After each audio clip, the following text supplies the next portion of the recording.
Welcome student, তোমাদের খেয়াল আছে আলোচনা করা হচ্ছিল তোমাদের ক্লাস 12-এর দ্রবণ অধ্যায়। এর আগে দেখো আমরা দ্রবণের বাষ্পচাপ সম্পর্কে বিস্তারিত আলোচনা করে এসেছি এবং সেখানে দ্রবণের আদর্শ দ্রবণ, অনাদর্শ দ্রবণ উভয় প্রকার দ্রবণের সঙ্গেই দ্রবণের ক্ষেত্রেই বাষ্পচাপ কীরূপ হয় এবং তাদের গ্রাফিক্যাল রিপ্রেজেন্টেশন কীরূপ হয় সেটা সম্পর্কে আলোচনা করা হয়েছে। আজকে দেখো আমরা শুরু করতে চলেছি এই অধ্যায়ের যে প্রধান উপাদান অর্থাৎ কোয়ালিটেটিভ প্রপার্টি বা সংখ্যাগত ধর্ম। এখন দেখো এই সংখ্যাগত ধর্ম আমরা কাকে বলবো? এর নাম থেকেই দেখো তোমরা কল্পনা করতে পারো যে সংখ্যাগত ধর্ম কি হচ্ছে। বলছে দ্রবণের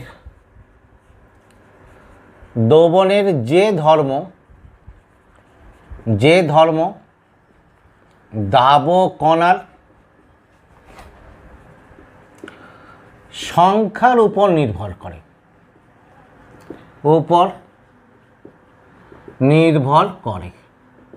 হয়েছে? তাহলে সংখ্যাগত ধর্ম কাকে বলছি?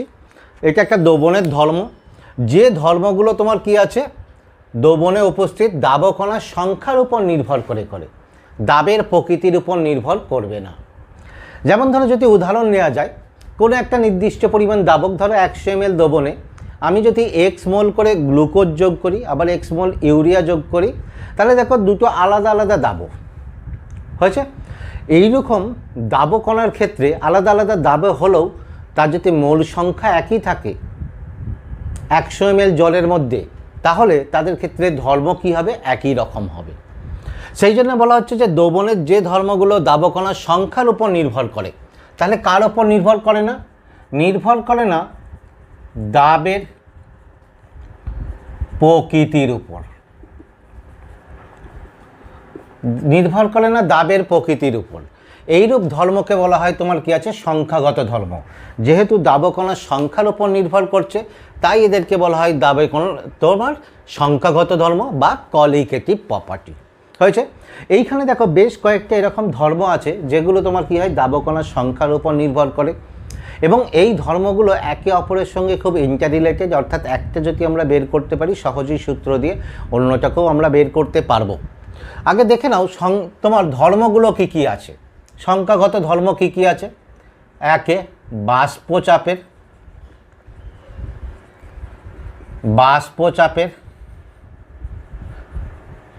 আপেক্ষিক অবনমন, ঠিক আছে? বাষ্পচাপের আপেক্ষিক অবনমন। দুইয়ে কি আছে? স্ফুটনাঙ্কের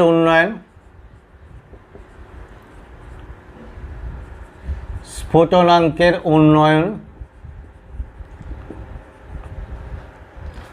তিনে কি হচ্ছে? হিমাঙ্কের অবনমন।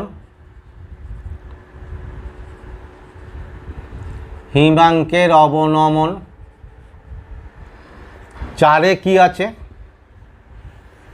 অভিস্রাবণ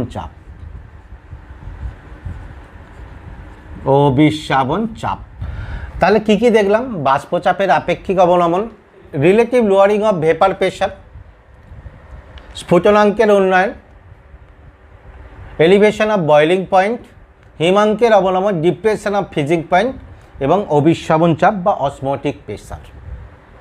তাহলে এই ধর্মগুলো সম্পর্কে আমাদের এখন কি করতে হবে? প্রতিটার ক্ষেত্রে বিস্তারিত আলোচনা করতে হবে ধর্মগুলো কি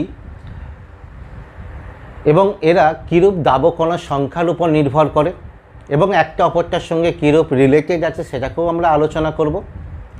তবে হ্যাঁ, এখানে সাধারণত যে দাবক, কীরকম দাবক? সাধারণত তোমার কি আছে? কঠিন অনুদ্বায়ী দাবক,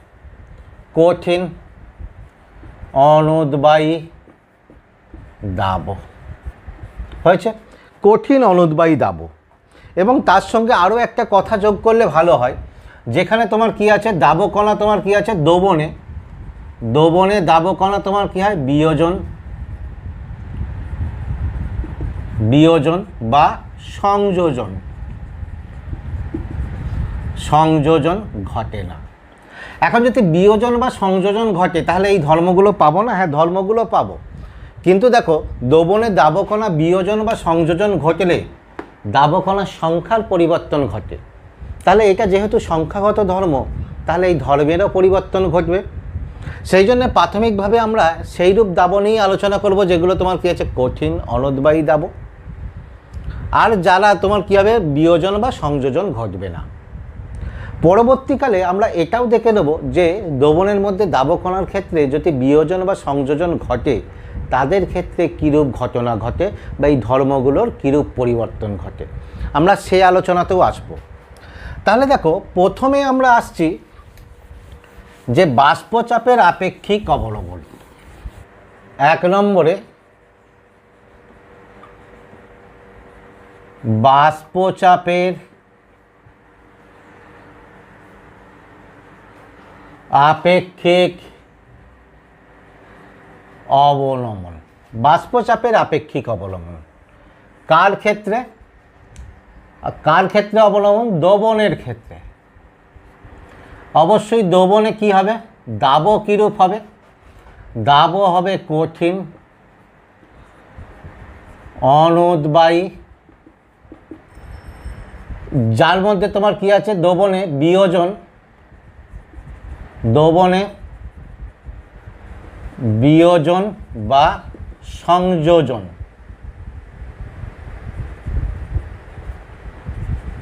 ঘটে না। অর্থাৎ দ্রবণের মধ্যে দাব যোগ করলে দাবকণার বিয়োজন ঘটবে না। যেমন ধরো আমরা যদি দ্রবণে NaCl দ্রবীভূত করি তাহলে NaCl কি হবে? কঠিন অনুদ্বায়ী দাব হলেও সে Na+ এবং Cl- এ বিয়োজিত হবে। কিন্তু দ্রবণে যদি গ্লুকোজ যোগ করি তাহলে গ্লুকোজ কি হবে? বিয়োজন ঘটবে না গ্লুকোজের। ঠিক একইভাবে দাবকণার কি হবে? কোনোরূপ সংযোজন ঘটবে না, অর্থাৎ একাধিক অণু পরস্পরের সঙ্গে সংযুক্ত হয়ে একটা অণু উৎপন্ন করবে, এই রূপ ঘটবে না। সেই রূপ দাবের ক্ষেত্রে তোমার বাষ্পচাপের আপেক্ষিক অবলম্বন আমরা গণনা করব। এখন দেখো তোমরা জানো দ্রবণের মধ্যে এর আগেই পেয়েছো কোনো একটা দ্রবণের মধ্যে যদি কঠিন অনুদ্বায়ী দাব যোগ করা হয় তাহলে বাষ্পচাপের হ্রাস ঘটে, অর্থাৎ বাষ্পচাপের অবনমন ঘটে। এটা নিয়ে তোমাদের আগের ক্লাসে আলোচনা করা হয়েছে। যদি কারো ক্ষেত্রে অসুবিধে থাকে তাহলে সেই ক্লাসের আলোচনা থেকে তোমরা দেখে আসবে যে কেন এইরূপ অবনমন অর্থাৎ বাষ্পচাপের কেন এইরূপ হ্রাস ঘটে। ধরে নিচ্ছি কোনো অবস্থায় বিশুদ্ধ দাবকের কোনো একটা নির্দিষ্ট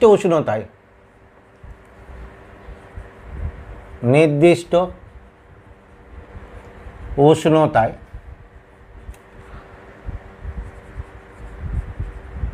বিশুদ্ধ দাবকের বাষ্পচাপ সমান P0 ধরে নিলাম। এবার দেখো দ্রবণের বাষ্পচাপ P ধরলাম এবং শর্ত কি কীরকম কন্ডিশন? অবশ্যই কন্ডিশন এটা P0 > P, অর্থাৎ দ্রবণ অপেক্ষা বিশুদ্ধ দাবকের বাষ্পচাপ বেশি বা বিশুদ্ধ দাবক অপেক্ষা দ্রবণের বাষ্পচাপ কম ঘটবে, অর্থাৎ বাষ্পচাপের হ্রাস ঘটে। এখন দেখো বাষ্পচাপের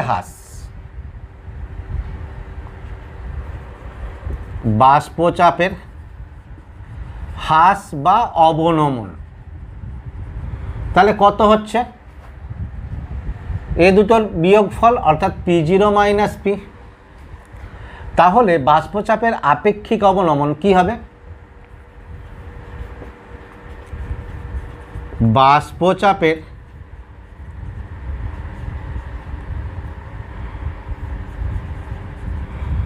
আপেক্ষিক অবনমন।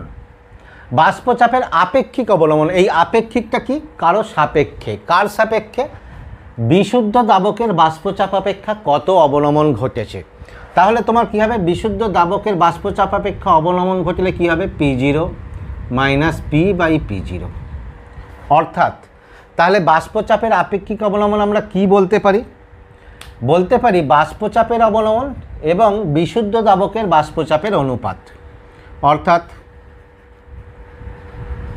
বাষ্পচাপের অবনমন ও বিশুদ্ধ দাবকের বাষ্পচাপের অনুপাত। এটাই হচ্ছে তোমার কী আছে বাষ্পচাপের আপেক্ষিক অবলম্বন।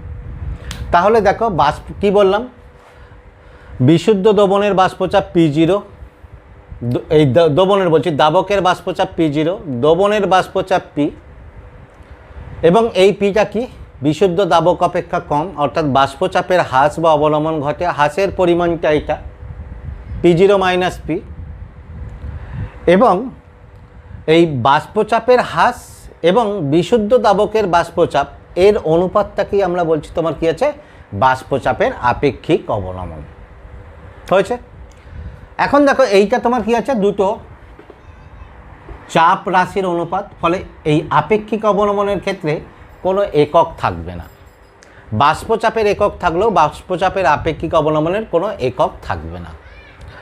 এখন দেখো এই বাষ্পচাপের আপেক্ষিক অবলম্বনের মান কত হবে, এটা যদি আমরা নির্ণয় করতে যাই তাহলে এক্ষেত্রে আমাদের রাউল্টের সূত্র অনুসারে, কার রাউল্টের সূত্র, সেই অনুসারে কি বলা হচ্ছে যে বাষ্পচাপের আপেক্ষিক অবলম্বন, বাষ্পচাপের আপেক্ষিক অবনমন দ্রবণে উপস্থিত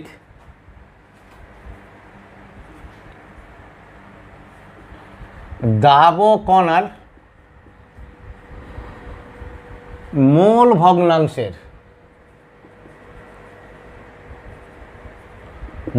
ভগ্নাংশের সমানুপাতে।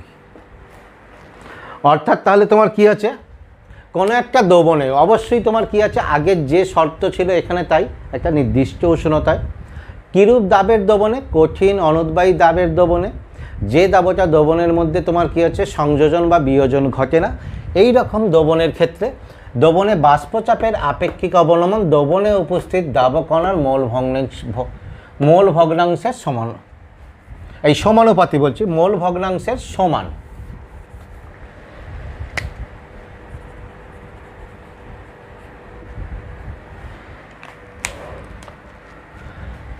তাহলে দেখো কোনো দ্রবণের ক্ষেত্রে দ্রবণে যদি দাবের মোল ভগ্নাংশ, আচ্ছা প্রথমে দাবকের দিই, দ্রবণে দাবকের মোল ভগ্নাংশ, তোমরা জানো আমরা x1 দিয়ে চিহ্নিত করি, দাবের মোল ভগ্নাংশ x2, তাহলে বাষ্পচাপের আপেক্ষিক অবলম্বনের মান কত হবে, অর্থাৎ কি হবে P0 - P by P0 equal two x2। হয়েছে? এখন দেখো তাহলে এটাই হচ্ছে তোমার কি আছে বাষ্পচাপের আপেক্ষিক অবলম্বন সংক্রান্ত রাউল্টের সূত্র। এখন এইটাই দেখো, এই সূত্রটাই তোমার বাষ্পচাপের যে সূত্র, অর্থাৎ রাউল্টের যে বাষ্পচাপের সূত্র তারই একটা বিশেষ রূপ বলা যেতে পারে।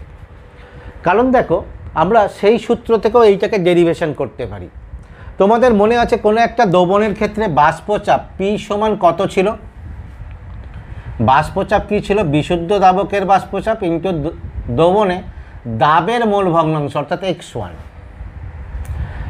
এখন দেখো তাহলে এটাকে আমরা কি করতে পারি, P - P0 সমান x1, আচ্ছা x1টাকে একবারে চেঞ্জ করে দিচ্ছি, x1টা তোমার কি হয় x1 প্লাস x2 সমান 1, তাহলে এটাকে কি লিখতে পারি 1 - x2। ঠিক আছে? তাহলে এক্ষেত্রে দেখো যদি আমরা এটাকে এদিকে নিয়ে চলে যাই, অর্থাৎ তাহলে P1 - P বাই P0 সমান x2। দেখো এটাকে এই দিকে নিয়ে এসেছি এবং মাইনাস সাইনগুলো চেঞ্জ করে দিয়েছি, তাহলে এখানে কি হচ্ছে দেখো, আর এটা P0 - P by P0 that is x2। তাহলে এইটাকে কি হচ্ছে আমরা যে রাউল্টের বাষ্পচাপের সূত্র ছিল সেখান থেকেও আমরা এইটাকে ডেরিভেশন করতে পারি, তাহলে এই সূত্রটাকে বলতে পারি কি হচ্ছে, যে এই সূত্রটা হচ্ছে দ্রবণের রাউল্টের বাষ্পচাপ সংক্রান্ত যে সমীকরণ তারই একটা বিশেষ রূপ। এখন দেখো এইটাকে খেয়াল করো, এইখানে x2টা কি, দাবের মোল ভগ্নাংশ, দাবের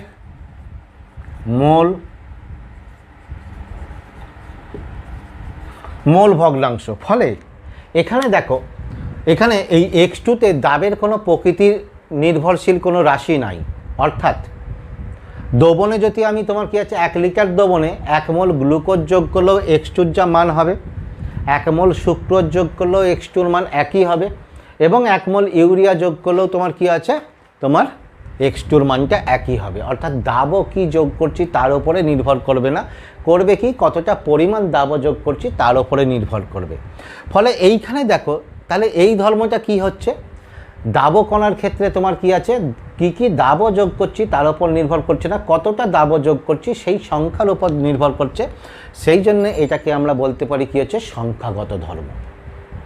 এখন দেখো আমি যদি বলি যে 1 লিটার জলে 1 মোল গ্লুকোজ যোগ করলাম, ঠিক আছে, আর 1 লিটার জলে 0.5 মোল গ্লুকোজ যোগ করলাম, তাহলে সেক্ষেত্রে x2-র মান পরিবর্তন হয়ে যাবে। অর্থাৎ দাবও একই থাকলেও তাদের সংখ্যার পরিবর্তন করলে তোমার হচ্ছে এই বাষ্পচাপের আপেক্ষিক অবনমনের পরিবর্তন ঘটছে। এই কারণে তাহলে আমরা কি বলতে পারি, এটা পুরোপুরি কী আছে, দ্রবণে উপস্থিত দাবকণার সংখ্যার উপর নির্ভর করছে, দাবকণার প্রকৃতির উপর নির্ভর করে না। এখন দেখো এই বাষ্পচাপের আপেক্ষিক অবনমনের মানটা তোমার কী হয়, উষ্ণতার উপরও নির্ভর করে না,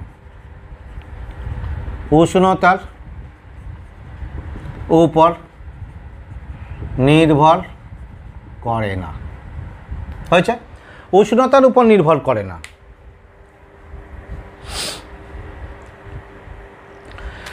তোমরা জেনে এসছো দেখো বাষ্পচাপ কি হয়, বাষ্পচাপ অবশ্যই তোমার কি আছে, উষ্ণতার উপর নির্ভর করে, ঠিক আছে। বাষ্পচাপ উষ্ণতার উপর নির্ভর করলেও বাষ্পচাপের আপেক্ষিক অবনমন উষ্ণতার উপর নির্ভর করে না। কেন দেখো, কারণ দেখো বাষ্পচাপের আপেক্ষিক অবনমনটা কার, x2-র সঙ্গে সমান। এই x2 রাশি হচ্ছে কি দ্রবণে উপস্থিত দাবের মোল সংখ্যা, বা মোল সংখ্যা নয়, মোল ভগ্নাংশ। ফলে এইটা তোমার কি হয়, কখনোই এই মোল ভগ্নাংশ রাশিটি উষ্ণতার উপর নির্ভরশীল নয়, তোমরা আগেই জেনে এসছো। ফলে বাষ্পচাপের আপেক্ষিক অবনমনের মান উষ্ণতার উপর নির্ভর করে না। এই ক্ষেত্রে দেখো এই বাষ্পচাপের আপেক্ষিক অবনমন থেকে আমাদের বেশ কিছু প্রবলেম দেয়, যেখানে তোমার কি আছে দাবের আণবিক ওজন বের করতে দেয়। ফলে এইখানে বাষ্পচাপের আপেক্ষিক অবনমন থেকে আমাদের দাবের আণবিক ওজন কীভাবে বের করতে পারি সেটাকে দেখে নেব। ধরে নাও W1 গ্রাম দাবকে, যার আণবিক ভর কি M1, W2 গ্রাম দাবো, যার আণবিক ভর কত হচ্ছে M2, যোগ করা হলো, ঠিক আছে। তাহলে দেখো আমরা রাউল্টের সূত্র থেকে কি পেয়েছি,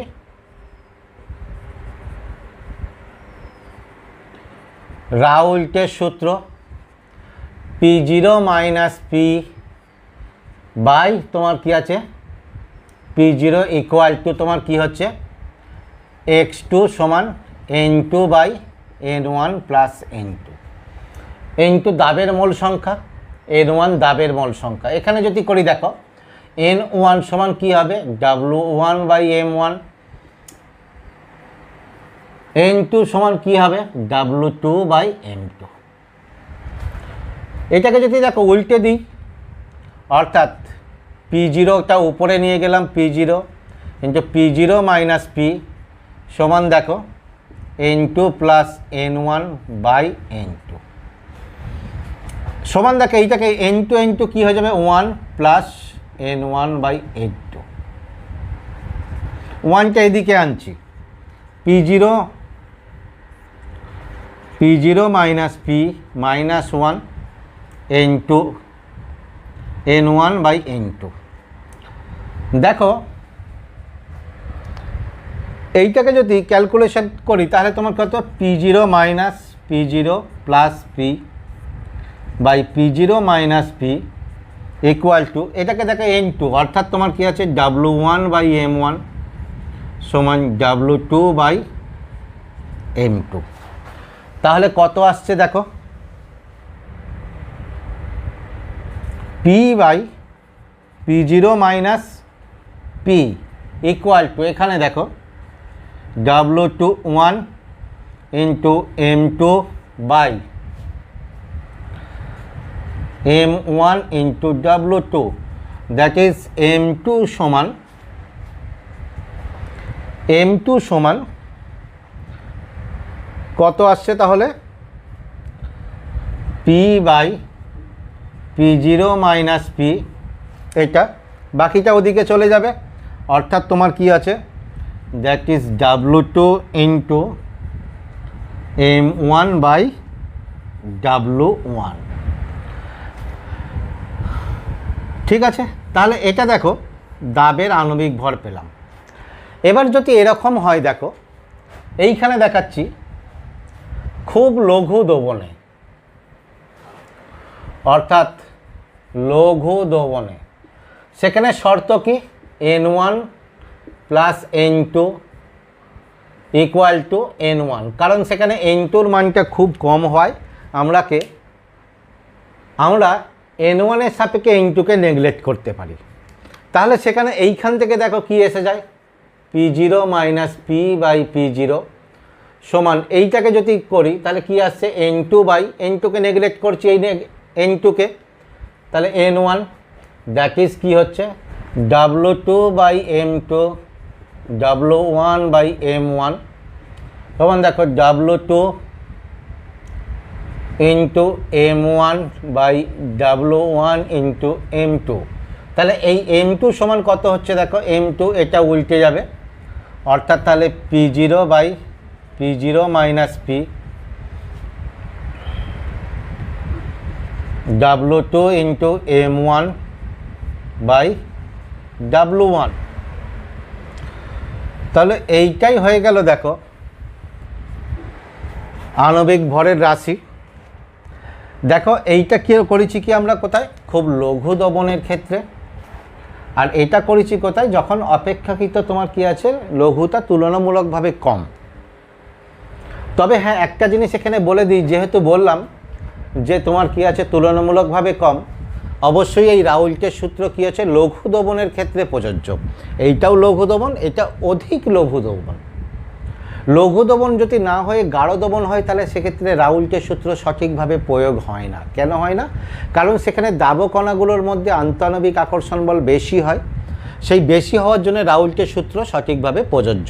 এবং তোমরা এর আগেও বলেছি রাউল্টের সূত্র আর কার ক্ষেত্রে প্রযোজ্য হয় না, যেখানে দাবকণাগুলোর তোমার কি আছে দ্রবণের মধ্যে যদি সংযোজন বা বিয়োজন ঘটে, তাহলে সংযোজন ঘটলে কি হয় দাবকণার সংখ্যা হ্রাস পাবে, ফলে বাষ্পচাপের আপেক্ষিক অবলম্বনের মান হ্রাস পাবে, যেহেতু এটা সংখ্যাগত ধর্ম। আবার বিয়োজন ঘটলে দাবকণার সংখ্যা বৃদ্ধি পাবে, ফলে বাষ্পচাপের মান বৃদ্ধি পাবে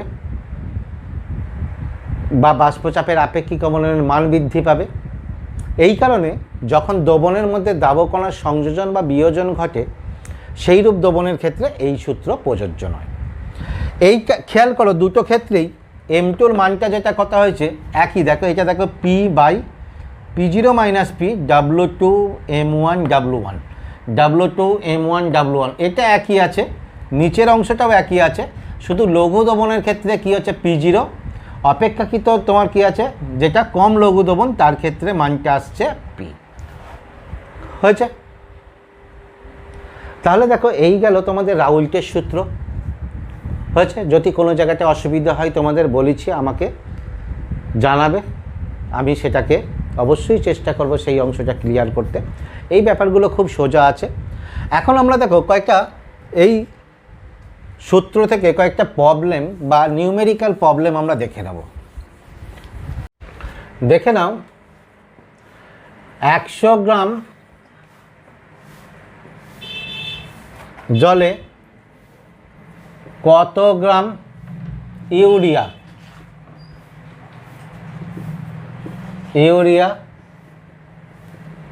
যোগ করলে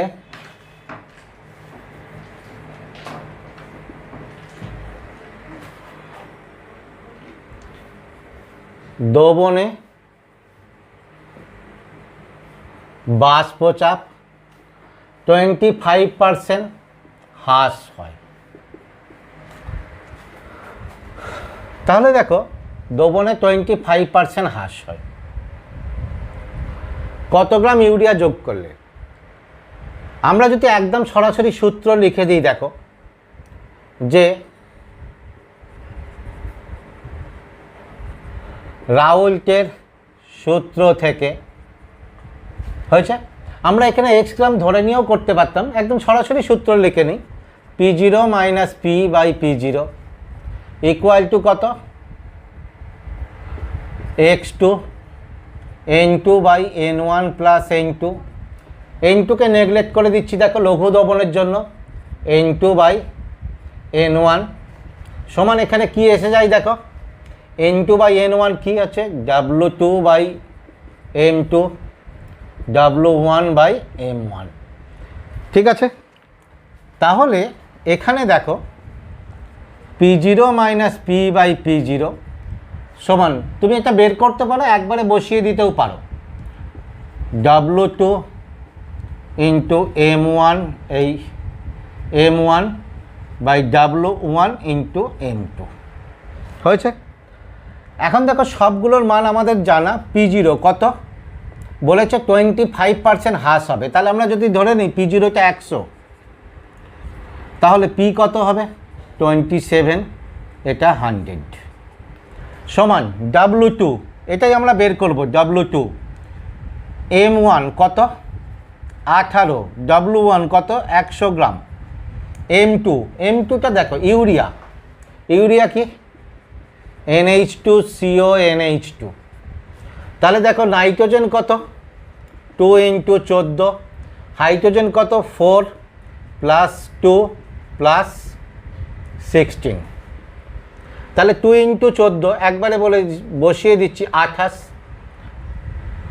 তাহলে 6 8 0 60, তাহলে এখানে 60 বসিয়ে দিলাম। তাহলে এখান থেকে দেখবে W2 ক্যালকুলেশন তোমরা করবে, এর মানটা আসে 111.1। তাহলে এইটা হচ্ছে W2, তাহলে এত গ্রাম গ্লুকোজ যোগ করতে হবে। এবার দেখো এখানে যদি আরও একটা প্রবলেম দিয়ে দিত যে দ্রবণের মোলালিটি কত হবে, তাহলে দ্রবণের মোলালিটি,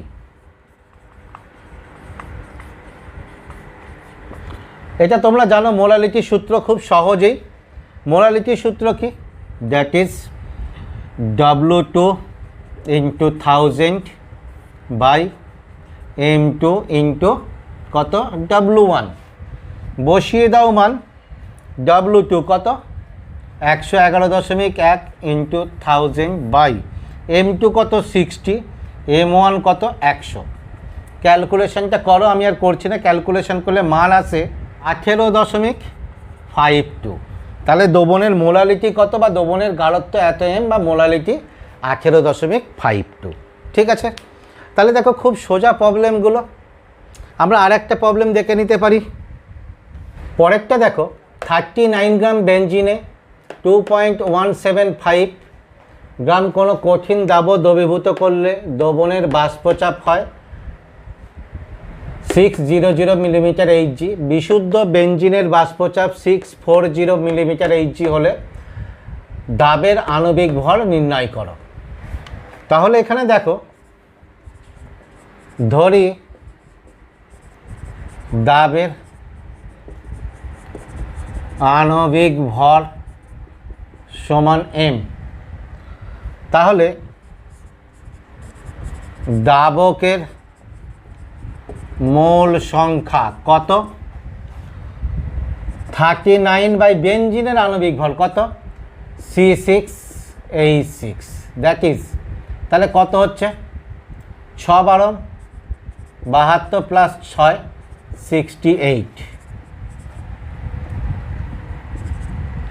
68 সমান 0.5।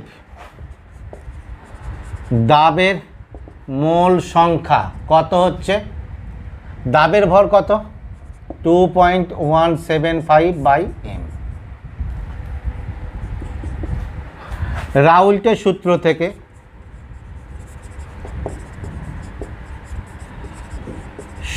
থেকে P0 মাইনাস P/P0 সমান N2/N1 প্লাস N2 সমান কত হচ্ছে দেখো, N2 কত 2.175/m, এটা কত 2.175/m প্লাস 0.5, মানটা বসিয়ে দাও এখানে। P0 কত 640 মাইনাস 66640, এটাকে ক্যালকুলেশন করো, দেখো m 2175/2.175 ইন্টু 0.5m। দেখো যোগ করলে উপরটা এটা আসে, এই m ক্যান্সেল হয়ে যায়। তাহলে এখান থেকে দেখো যদি প্লাস, এখান থেকে দেখো যদি m ক্যালকুলেশন করা হয়, এটার মানটা আসছে তোমার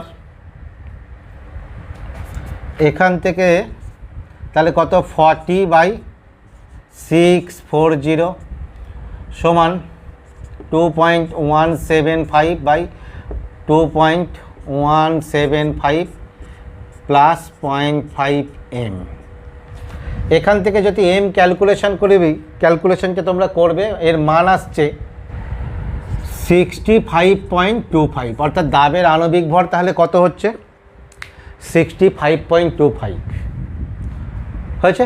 তাহলে তোমরা এইখান থেকে আগে পড়াটাকে ভালো করে তৈরি করে এখান থেকে আরও বেশি নিউমেরিক্যাল প্রবলেমগুলো করবে, কারণ এই অধ্যায় থেকে নিউমেরিক্যাল প্রবলেম অবশ্যই আসে, সেটা জয়েন্টের ক্ষেত্রেও এবং এইচএসের ক্ষেত্রেও। ঠিক আছে, যে কোনো কম্পিটিশন বা বোর্ড লেভেল পরীক্ষার ক্ষেত্রেই এই নিউমেরিক্যাল প্রবলেমগুলো দেয়, অতএব এখানে নিউমেরিক্যাল প্রবলেমগুলো তোমরা খুব ভালো করে প্র্যাকটিস করবে।